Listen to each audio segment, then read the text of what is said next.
Selamat hari Minggu bagi adik-adik sekolah minggu semua yang dikasihi oleh Tuhan kita Yesus Kristus.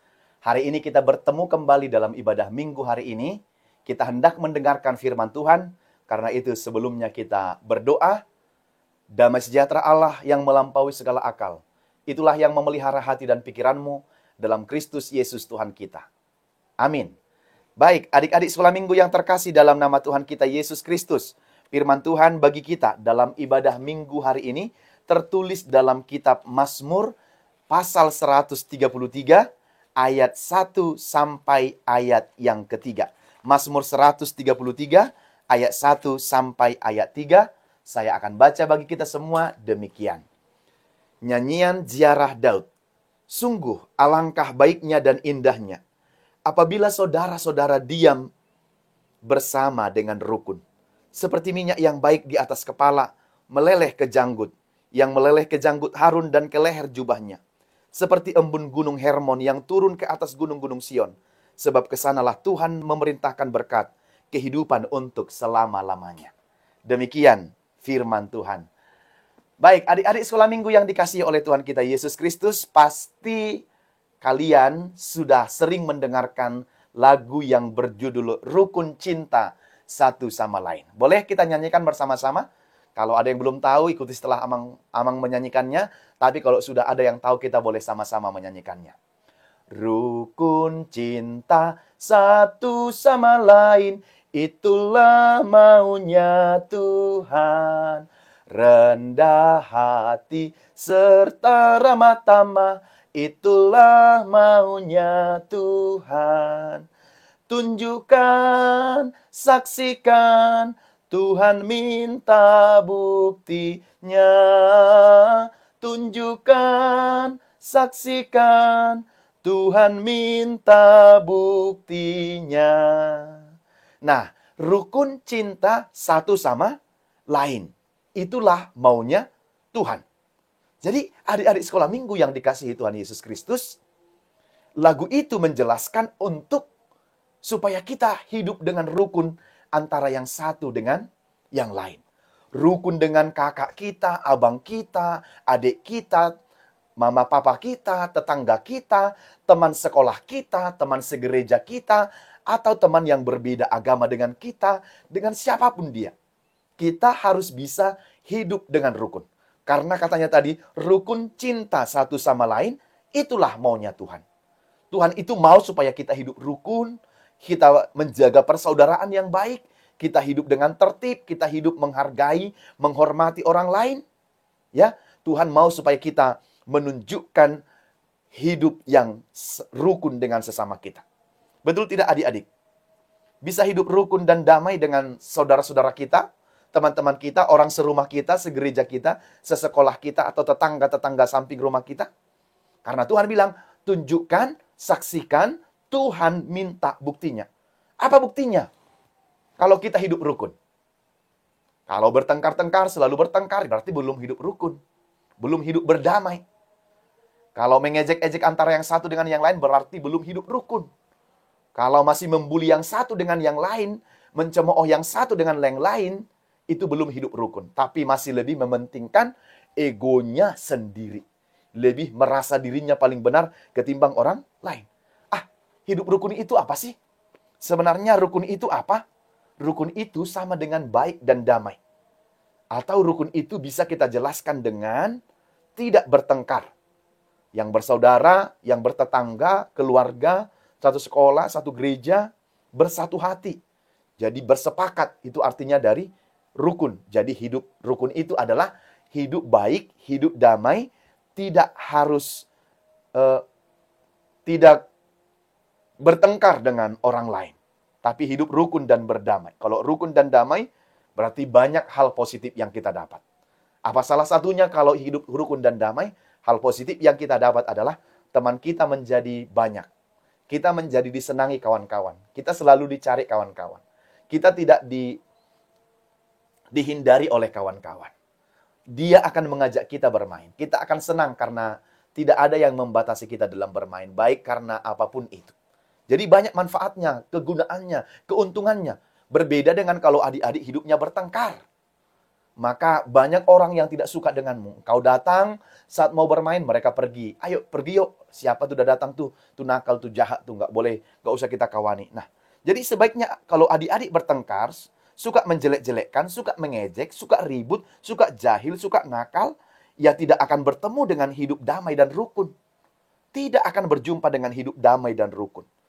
Tidak akan punya teman, tidak ada yang menemani, bahkan akan dijauhi. Banyak yang tidak suka jadinya. Maka yang perlu adalah hiduplah rukun. Maka adik-adik sekolah minggu harus hidup rukun dengan saudara, dengan teman-teman, sesama manusia, walau berbeda dengan kita. Walaupun berbeda sukunya, berbeda agamanya, berbeda bahasanya, berbeda rasnya, berbeda adatnya, berbeda rumahnya, tempat tinggalnya, apapun itu. Tapi harus bisa hidup rukun. Hidup damai, saling menghargai dan menghormati, tidak tidak membicarakan kelemahan-kelemahan orang atau hal-hal yang membuat dia menjadi tersinggung, nggak boleh ya. Tapi selalu menjaga supaya sama-sama enak dan sama-sama baik. Nah, seperti itulah yang disampaikan oleh firman Tuhan pada minggu hari ini kepada kita. Perlunya menjaga dan menjalin persaudaraan yang rukun. Maka Daud berkata dalam Mazmur 133, ayat yang pertama tadi, sungguh alangkah baiknya dan indahnya apabila saudara-saudara diam bersama dengan rukun. Jadi Daud menyaksikan betapa indahnya dan damainya kalau saudara-saudara hidup bersama dengan rukun. Kenapa Daud bilang begitu? Karena Daud itu adik-adik sekolah minggu menggambarkan situasi ketika itu ada umat-umat Tuhan, orang-orang percaya, orang bangsa Israel yang berkumpul di Yerusalem, dan mereka saling bisa duduk bersama, mereka rukun, mereka akrab, mereka harmonis, mereka saling peduli, mereka bertegur sapa dengan baik antara yang satu dengan lain, mereka saling membantu, mereka kompak begitu. Jadi Daud itu senang melihat itu. Itu semacam pemandangan yang indah ketika ada orang kompak, tidak saling menjelek-jelekkan, tidak saling menggosipi, saling membicarakan. Kan ada anak-anak gitu ya. Kalau di dekatnya dipujinya, baiknya kau ya, si Tommy ini baik gitu. Tapi setelah di belakangnya dikata-katain. Mana baik itu, nakal tuh, jahat tuh. Katanya pernah dia mencuri. Kalau di belakangnya. Sementara di depannya dipuji-puji. Lebih bagus apa adanya yang sebenarnya. Kalau tidak baik bilang, kau kurang baik loh Tommy. Harusnya kau berubah dan bertobat supaya semakin lebih baik. Nah, yang di sini kita lihat bahwa Daud itu melihat kalau orang-orang Israel itu hidupnya damai gitu. Tenang gitu, kompak gitu. Ya, bisa saling peduli dan saling menerima. Mereka diam bersama, tinggal bersama, hidup bersama. Ya, jadi bagaimana anak-anak bisa hidup rukun bersama dengan teman-temannya dimanapun berada. Hidup rukun sama dengan saling menghormati, sama dengan saling menyayangi antara yang satu dengan yang lain. Jadi rukun bisa terjadi, bisa tiap anak-anak kalau bersikap baik, tidak menyinggung, tidak sikut sana-sini, tidak mengata-ngatain, harus sopan, harus santun, saling menghargai. Kalau ada yang sesuatu pun kejelekan temannya nggak harus diumbar-umbar dan dibuka-buka di hadapan banyak orang. Kalau mau berteman dan hidup rukun dengan damai, kan gitu ya. Nah, kalau misalnya meminjam mainan kawan gitu ya, kalau dipinjam bertanggung jawab dong, dipulangkan dong dengan baik. Kenapa? Supaya tidak terjadi pertengkaran dan permusuhan. Kalau kita yang meminjam, kita yang memulangkan. Bukan tunggu datang dulu kawan kita itu mau ngambil ke rumah kita. Enggak. Kita yang meminjamlah yang harus memulangkan apa yang kita pinjam. Kalau begitu dia yang datang menjemput, nanti sudah terjadi apa? Pertengkaran, bertengkar jadinya.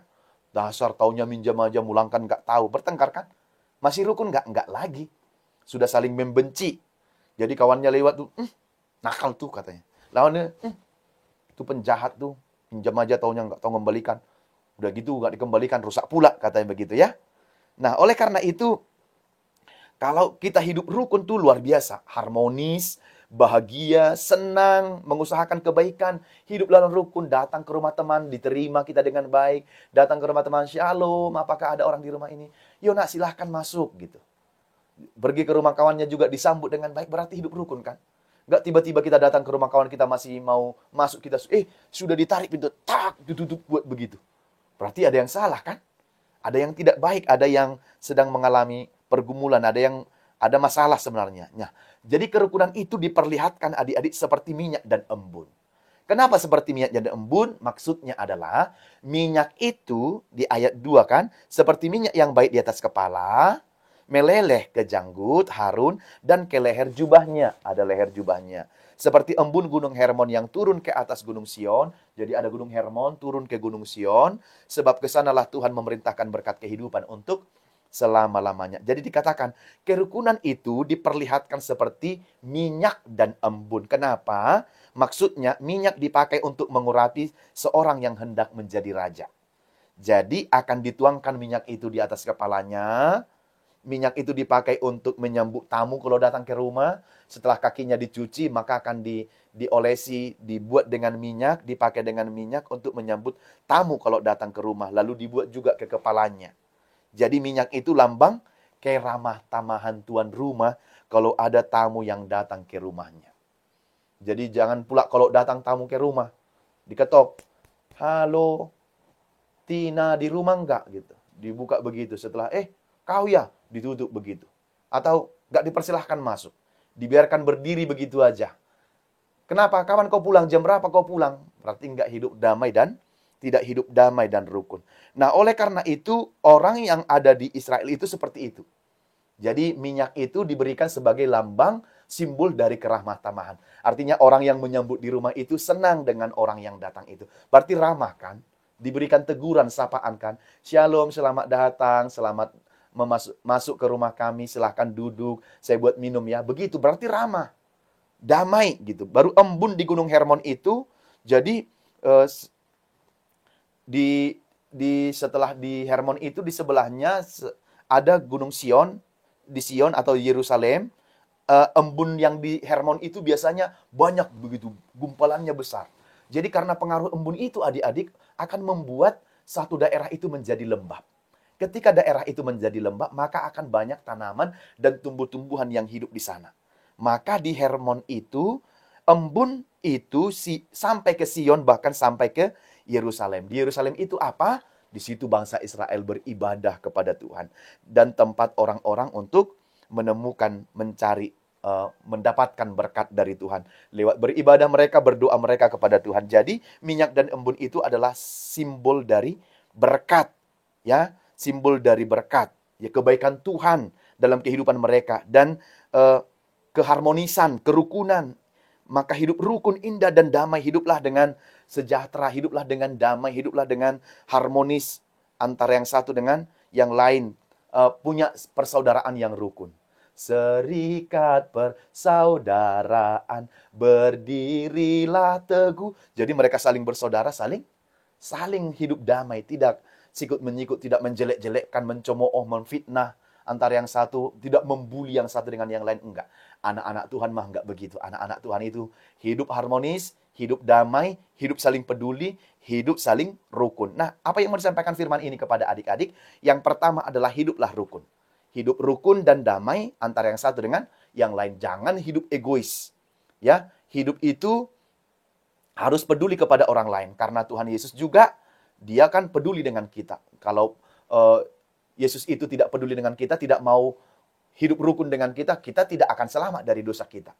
Tapi Tuhan mengasihi kita, mencintai kita, dia mau berdamai, dan dia memberikan anaknya, diberikan oleh Allah anaknya supaya kita hidup dengan rukun dengan dia. Yang kedua adalah Tuhan memberi berkat bagi yang hidup dalam rukun dan damai. Diberikan berkat. Jadi tentulah akan ada datang berkat bagi orang-orang yang hidup rukun dan damai.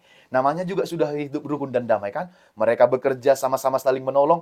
Tuhan akan memberkati apa yang mereka kerjakan. Sebaliknya, bagaimana mungkin orang menerima berkat-berkat kalau saling bertengkar, berdoa pun nggak ingat. Lalu bagaimana Tuhan mencurahkan berkatnya? Ya, hanya membenci, belajar pun nggak ingat. Lalu bagaimana Tuhan memberikan hikmat kepada kita, kepada anak-anaknya?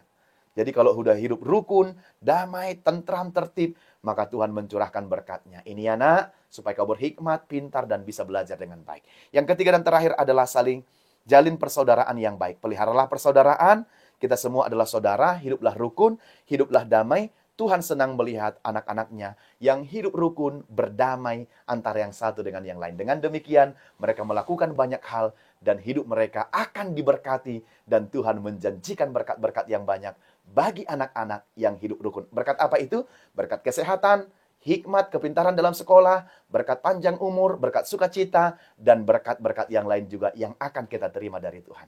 Maka hidup dengan damai, Tuhan memerintahkan berkat bagi adik-adik yang hidup rukun dan berdamai. Amin. Tuhan Yesus memberkati.